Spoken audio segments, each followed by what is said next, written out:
ចាប់ដីប្រពន្ធយ៉ាងម៉េច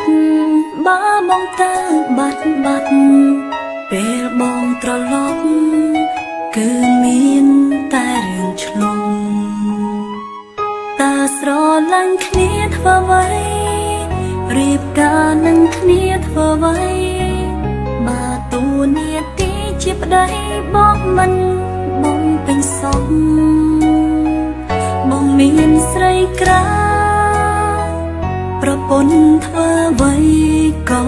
ខំយើងមានតែជុំលងសាររាល់ថ្ងៃ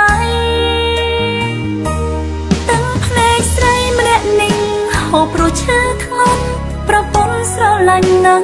ប្តីតែបងមិនយល់ពីដួងចិត្តស្រីគ្មានន័យគ្រួសារមួយនេះ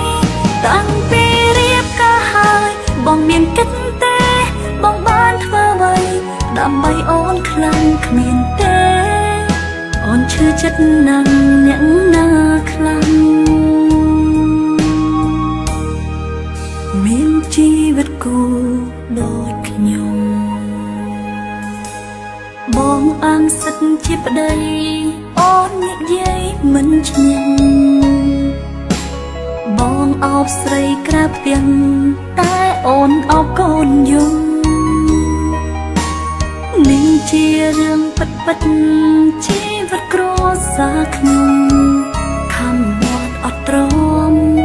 មិនដោយទឹកភ្នែកហូរតើស្រឡាញ់គ្នាធ្វើអ្វីរៀបការនឹងគ្នាធ្វើអ្វីបើទូនាទីជាប្តីបងមិនបងពេញសពបងមានស្រីក្រៅ